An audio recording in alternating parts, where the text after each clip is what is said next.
En manchette cette semaine, la grille du Frêne dans la mire de la MRC de Vaudreuil-Soulanges. Notre-Dame de l'Île Perrot applies for government subsidies for landslide stabilization. Le projet d'acquisition de connaissance des eaux souterraines de Vaudreuil-Soulanges progresse de façon exemplaire. Hudson weighs its options in repairing the Pine Lake Dam.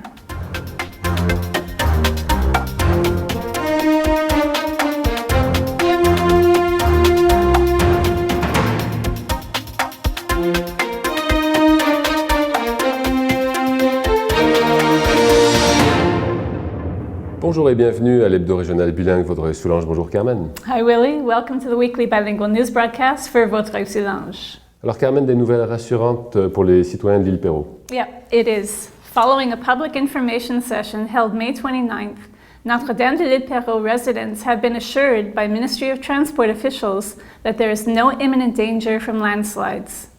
The town already announced it was applying to the provincial government for subsidies to cover almost 75% of the stabilization costs on the shoreline.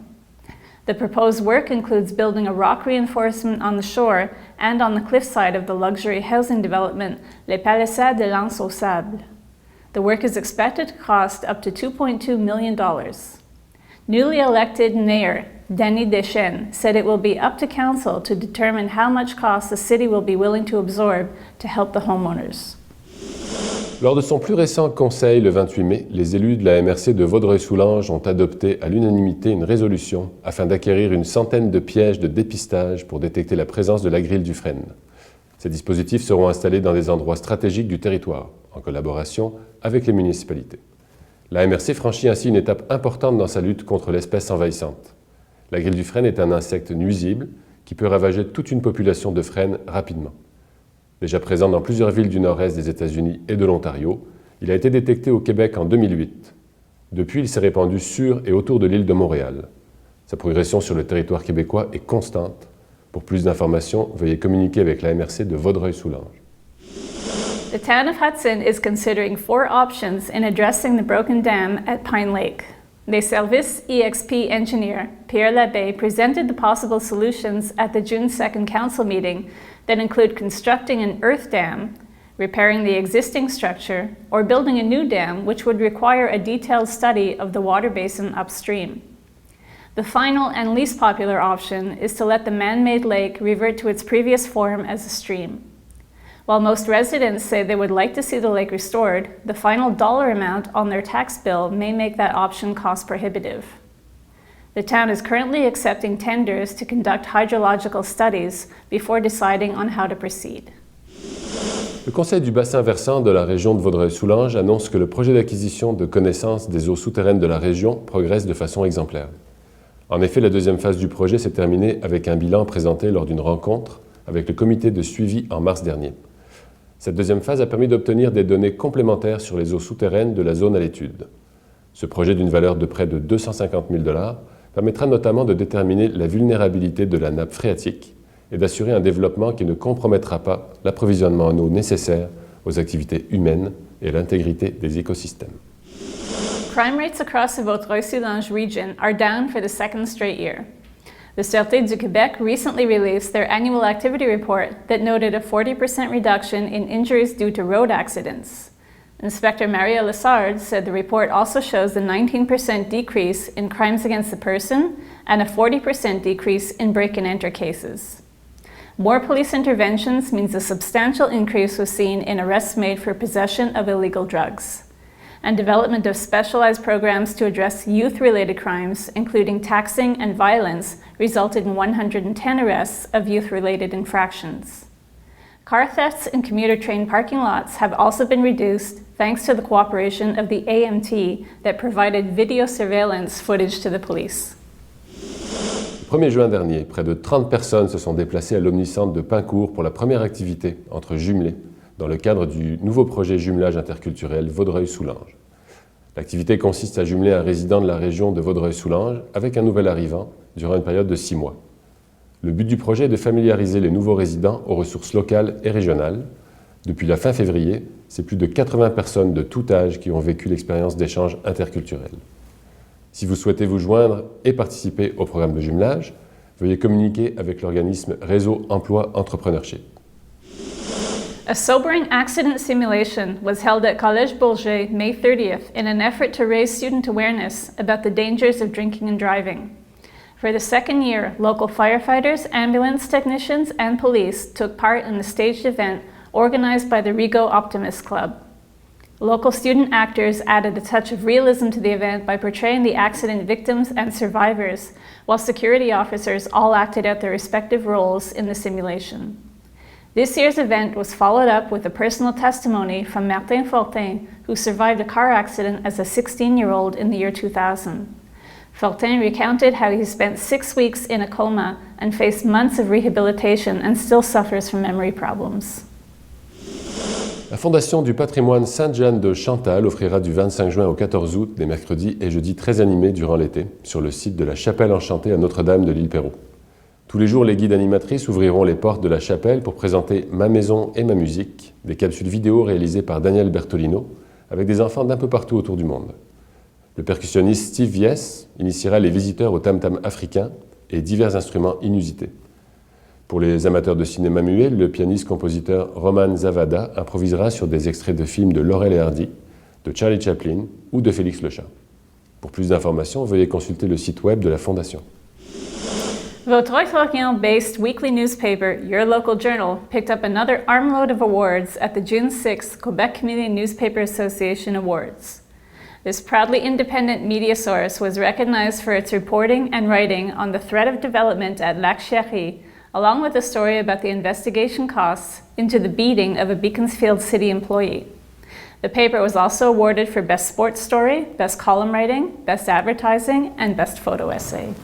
Félicitations Carmen, c'est toujours un plaisir de collaborer avec toi et l'équipe de Your Local Journal. Thank you. Aujourd'hui, nous recevons Madame Diana Yon, formatrice accréditée par le MAPAC en hygiène et salubrité alimentaire. Bonjour Madame Yon. Bonjour. Welcome to the studio. Hi. Alors Madame Yon, pouvez-vous nous expliquer ce qu'est la MAPAC? En fait, c'est le ministère de l'Agriculture, des Pêcheries et Alimentation du Québec. Bon, son nom le dit, ce que ça fait, hein, c'est ça. And what type of training do you do with the MAPAC? OK, donc moi, mon rôle, je suis formatrice accréditée pour offrir la formation obligatoire en hygiène et salubrité alimentaire aux gens qui en auraient besoin. Quels sont les prérequis pour devenir formatrice en hygiène et salubrité? Bon, disons que moi, j'avais déjà mon background d'enseignante. Et puis, en plus, comme j'avais déjà eu ma propre entreprise alimentaire, on a eu une chocolaterie-pâtisserie et aussi un bed and breakfast dans la région des Laurentides pendant plusieurs années. Et puis, à cette époque-là, j'occupais un poste de cuisinière dans un CPE, donc tout était là, tout était réuni, toutes les conditions étaient réunies pour rajouter cette formation-là à mon bagage. Et c'est ça. And is it everybody who's involved in the food chain, so to speak, has to undergo the training? OK, donc la formation en hygiène et salubrité alimentaire est devenue obligatoire en 2008. OK? Justement parce que il y a beaucoup de monde qui se lance en affaires ou qui travaille dans un milieu alimentaire et ça permet de mettre les choses au même niveau, si on veut. C'est ça. Donc, pas tout le monde, mais les gens qui sont responsables d'un établissement alimentaire doivent avoir cette formation-là. Et également plusieurs catégories de personnes qui travaillent avec les aliments. En fait, toute personne qui travaille avec les aliments ou qui prépare des aliments pour une clientèle ou qui sert des aliments à une clientèle ou qui vend des aliments à une clientèle, mais à ce moment-là, nous avons besoin d'un responsable d'établissement alimentaire, un gestionnaire d'établissement alimentaire. Et les personnes qui désirent suivre la formation sont généralement employées par des... Oh, ça des dépend. restaurants. Ça dépend. Il y a des personnes qui sont employées, pas nécessairement par des restaurants, mais ça peut être des résidences de personnes âgées, ça peut être des dépanneurs, des épiceries, des compagnies, des grosses compagnies qui préparent de la nourriture. Mettons les plats surgelés qu'on achète dans les grandes chaînes. Ça provient des... Même ces gens-là, ils ont besoin d'avoir cette formation-là. Toutes les casse-croûtes, les restaurants de fast-food, de restauration rapide, tout le monde en fait. Ça touche à la nourriture. C'est ça, même public. les garderies, Ouais. comme j'ai dit, les résidences de personnes âgées, mais également, en fait, c'est tout le monde qui a un rapport avec la nourriture par rapport à une clientèle, donc qui prépare et sert de la nourriture pour une clientèle, qu'elle ait besoin d'un permis ou pas. Donc, si c'est un établissement sous permis ou pas, la formation en tant que telle, elle est obligatoire, pareil. Ouais. With such a different range of clientele, how do you adapt the training? What types of training are there? OK. Donc, il y a 3 types de formations en hygiène et salubrité alimentaire qui sont offertes. Il y a la formation de gestionnaire d'établissement, qui est une grosse formation de 12 heures. En général, moi, je la donne sur 2 jours. Il y a un examen à la fin. Donc, les personnes reçoivent à la fin un certificat de gestionnaire en hygiène et salubrité alimentaire. Il y a également une autre formation qui, elle, dure juste 6 heures, donc c'est une formation sur une journée. Et à ce moment-là, elle s'adresse aux gens qui travaillent dans une cuisine sans avoir nécessairement la gestion de la cuisine. OK? Donc, eux autres aussi, ils ont un examen à la fin, un petit examen de 30 minutes. Et il y a également une formation qu'on appelle une séance de sensibilisation qui dure 3h30 et qui s'adresse en général à des gens qui sont en milieu familial, accrédités, mettons comme les personnes qui démarrent une garderie en milieu familial accréditée par un bureau coordonnateur, ou des personnes qui ont une petite résidence de personnes âgées familiales, donc 4 à 9 personnes, ou dans un contexte d'aide alimentaire. Donc, toutes sortes de contextes comme ça qui, en général, sont chapeautés par un organisme. C'est ça. À ce moment-là, c'est la petite formation de 3h30 qui est demandée, qui est exigée. C'est ça. Un peu plus précisément, quels sont les sujets abordés lors d'une telle formation? Ah mon Dieu, bien, tout ce qui touche aux aliments en termes d'hygiène et salubrité alimentaire. On va parler des températures d'entreposage, on va parler des méthodes de préparation, on va parler des normes d'hygiène personnelle, on va parler de l'hygiène de l'environnement. C'est ça, de l'environnement de travail, l'équipement de travail, donc tout ce qui peut toucher aux aliments de près ou de loin et qu'on doit garder propre. C'est ça. Est-ce que vous avez beaucoup de demandes de formation dans la région? Honnêtement, la demande est grandissante dans la région. Depuis 2010, quand j'ai offert les premières formations, j'ai remarqué qu'il y a quand même un agrandissement, une augmentation de la demande. J'en ai eu beaucoup de demandes pour les personnes qui envisageaient ouvrir une garderie en milieu familial accréditée par le bureau coordonnateur de la région. Et puis aussi pour plusieurs petites entreprises en démarrage dans la région pour préparer des produits du terroir puis des produits locaux, puis qu'on retrouve actuellement d'ailleurs dans les marchés. Là. Évidemment, c'est pas gratuit, il y a des coûts associés à cette formation. Combien une personne qui s'intéresse? Oui, en fait, les coûts sont à la discrétion du formateur. OK? Il y a une liste des formateurs accrédités sur le site du MAPAC, du ministère de l'Agriculture, Pêcherie et Alimentation du Québec. Et les coûts sont évidemment en fonction de nos besoins, de nos défis. Là, si quelqu'un se déplace ou qu'il loue un local, évidemment, les coûts seront probablement plus élevés. C'est ça. Merci beaucoup, Mme Yon, d'être venue en studio. Merci à vous. Thank you so much. It was interesting. Avec les vacances d'été qui approchent, beaucoup de parents se demandent où envoyer leurs enfants ou où aller en famille. Et aujourd'hui, nous recevons Mme Nathalie Blanchard, directrice adjointe marketing communication au Centre Notre-Dame de Fatima sur Notre-Dame de l'Île-Perrot. Bonjour, Mme Blanchard. Bonjour. Welcome to the studio. Thank you so much. Alors, Mme Blanchard, pourriez-vous nous faire un bref historique du Centre Notre-Dame de Fatima? Oui, tout à fait. Le Centre Notre-Dame de Fatima a été créé en 1948, en fait, par les Sœurs de la Providence, qui opéraient une école pour les femmes sourdes à Montréal. À cette époque-là, les personnes malentendantes avaient peu de services, en fait, et puis ils ne savaient malheureusement pas trop quoi faire avec. Donc, on envoyait les enfants à Montréal. Arrivait l'été, quoi faire encore avec nos enfants? Donc, ils ont créé à Vaudreuil le Centre Notre-Dame de Fatima, qui accueillait les filles pour des camps de vacances. Puis au fil des années, la mission a évolué. Donc, ils ont commencé à accueillir aussi les hommes malentendants. L'abbé Leboeuf est arrivé aussi sur le site de Vaudreuil, qui est un homme qui a dédié sa vie, en fait, aux personnes malentendantes. Il habite encore avec nous au Centre Notre-Dame de Fatima, en fait. Et puis depuis là, bien, la mission a évolué encore plus au fil des années. Avec la technologie, il y a de moins en moins de personnes qui ont besoin de services spécialisés car elles sont sourdes. Ils ont des implants maintenant, donc c'est important par contre de continuer cette mission-là vers le langage et la communication. Donc, on a élargi la mission pour accueillir les personnes avec les difficultés de communication. Donc, l'autisme, les TED, on a élargi de cette façon-là pour offrir des camps de répit et vacances.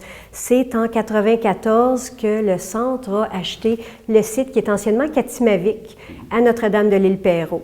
En comparaison, en 1948, aujourd'hui, le site est 7 fois plus gros qu'il l'était. Alors, c'est de là qu'a évolué. L'abbé Leboeuf et sœur Germaine et Hélène habitent toujours avec nous sur le site, donnent des cours en LSQ et contribuent aussi au camp de vacances et répit qu'on offre toujours au centre. LSQ, vous pouvez... LSQ, Langage des signes du Québec, donc que je dois apprendre aussi moi-même. Là, je gesticule à la québécoise. Hein? Okay. Can you describe the location for us? Sure thing. Centre Notre-Dame de Fatima is located right on the edge of the Lac Saint-Louis. We have 35 acres of land, though a portion on the lake where our chalets are. We have 4 chalets that sleep 16 people, bunk bed fashion, because it is a camp. And then at the back, on the other side of Boulevard Perrault, that's where we have our hébertisme. We offer cross-country skiing, la raquette, don't know the English word for that. So we have a whole bunch of winter activities as well. Snowshoeing. Snowshoeing, thank you so much. It was an obvious one too, eh? So 35 acres, forest, lake, an area to do beautiful campfires. We have docks to set sail, to go canoeing. So there it is in a nutshell. Et quel type de service offrez-vous au centre? Au centre, la mission première, comme je le disais, qui est née de l'historique, c'est d'offrir des services, donc des camps de répit et vacances pour les personnes qui ont une déficience intellectuelle, mais surtout troubles du langage, des troubles auditifs ou des multidéficiences. Donc, ça peut être des personnes qui ont un trouble du langage et une déficience intellectuelle, donc ça peut être des déficiences multiples qu'on appelle. Les services offerts pour eux sont pendant l'été des camps de vacances, donc ils viennent pour des séjours de 6, 12 jours avec dodo. Mais pendant l'année scolaire, on offre aussi un répit. Donc, c'est un répit pour les parents de ces enfants-là, qui est important. On s'entend que d'avoir un enfant qui a un trouble ou une déficience X, ça peut être lourd sur une famille. Donc, les parents peuvent bénéficier d'une fin de semaine de répit. Puis on accueille frères et sœurs de l'enfant. Donc, c'est un vrai répit pour les parents. Très important à noter. Et puis là, ce qu'on a sur le site, notre équipe, ce sont des membres du centre qui sont formés spécialement pour accompagner un ou un sur deux, un pour deux. Donc, on a des ratios très, très, très serrés, si on veut, pour prendre soin de ces enfants-là. Puis c'est aussi des adultes. Les camps de vacances et répit, c'est de 4 ans à 100 ans. Donc, ça, c'est la mission première. Tous les services connexes autour de ça, car nous sommes une économie sociale, nourrissent le camp de vacances et répit. Car ces familles-là aussi ont souvent des revenus faibles. Donc, ils peuvent bénéficier de subventions allant jusqu'à 50 %.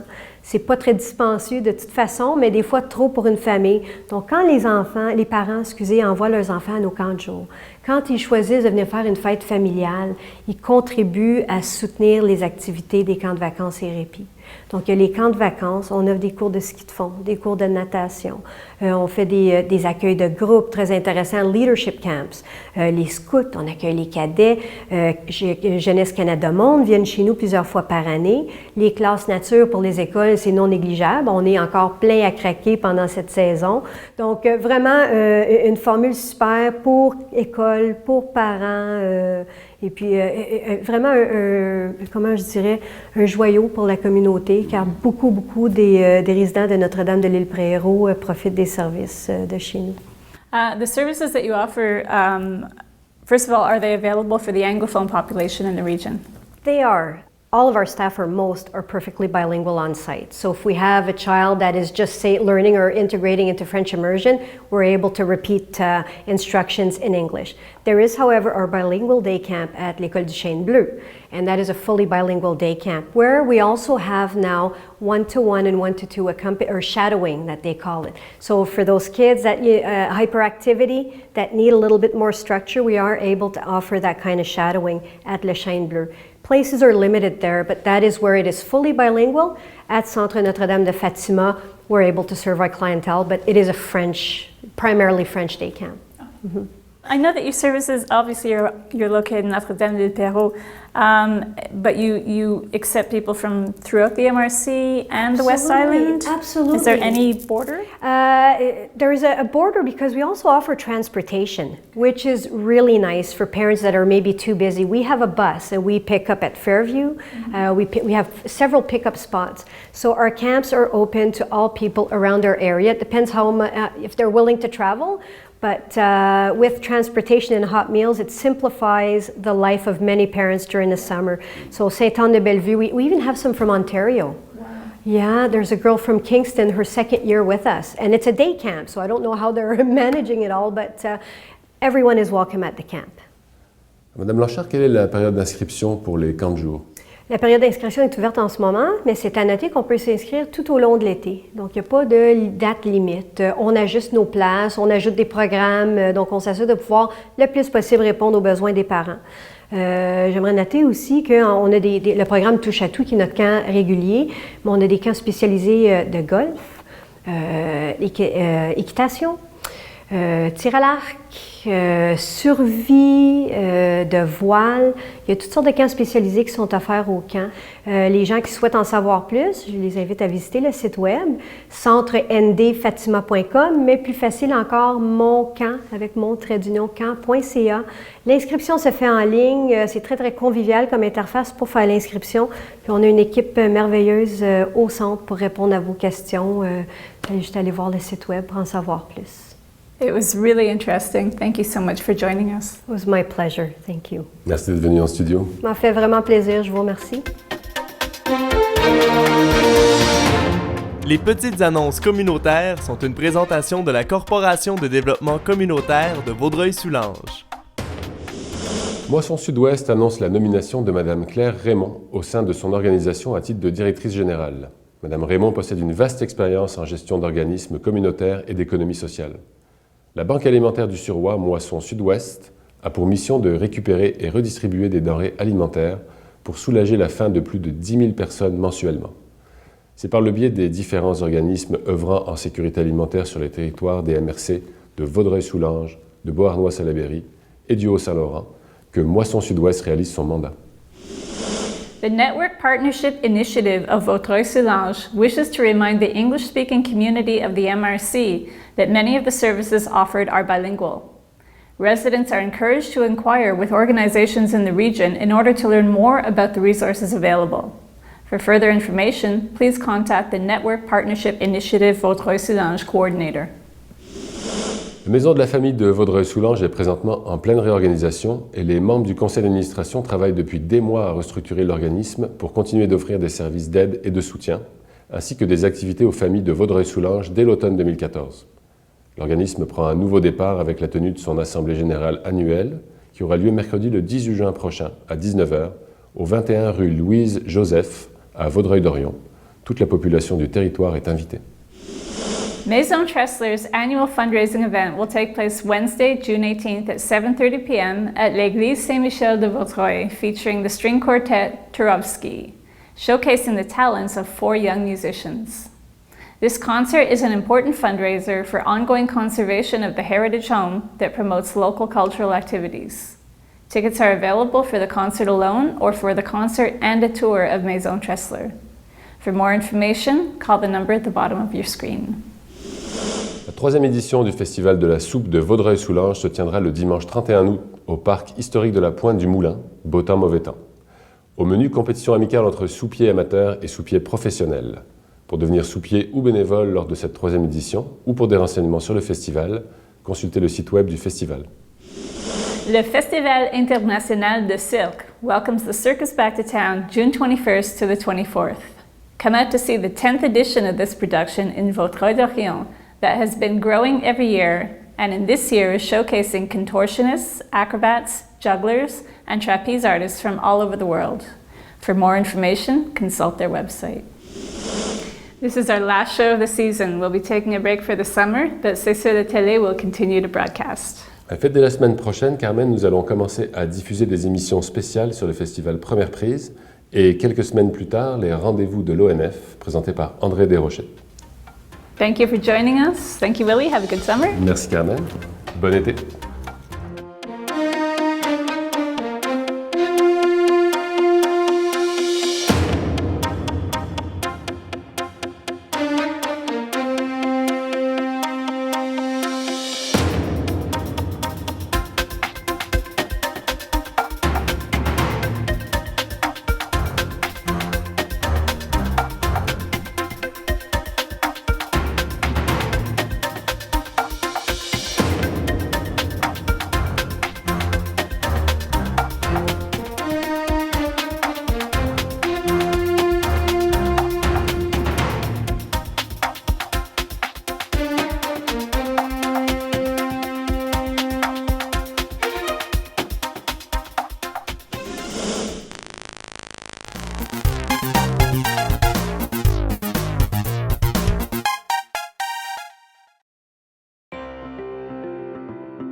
La capsule qui suit est une présentation de la Conférence régionale des élus de la vallée du Haut-Saint-Laurent.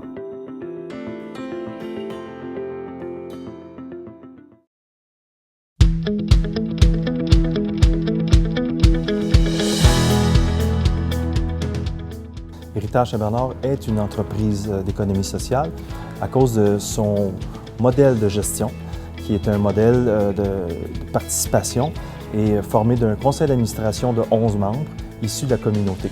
Alors l'entreprise privée, comme vous le savez, c'est la recherche du profit, soit pour le propriétaire ou pour les actionnaires, alors qu'une entreprise d'économie sociale, ça va être une gestion participative et démocratique où les profits seront réinvestis pour l'amélioration des conditions de travail ou pour créer de nouvelles activités.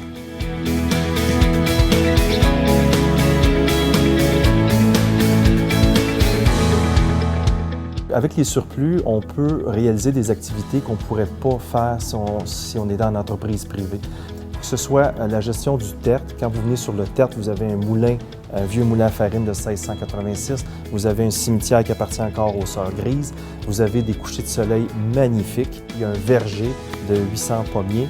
Et il y a le côté faunique, qui est le refuge faunique Marguerite Diouville, où là, il y a une panoplie d'activités, autant pour l'observation de la nature que l'éducation relative à la nature. Alors, c'est une panoplie d'activités que vous retrouvez sur un site qui est unique au Québec. Principalement, c'est la communauté qui bénéficie des avantages d'une entreprise d'économie sociale comme la nôtre à cause de la possibilité d'accéder à des milieux naturels de grande qualité. Ici, vous allez retrouver des produits bio. On va faire l'achat local, des produits équitables. Alors, cette philosophie-là, on va la retrouver partout à l'intérieur de nos activités.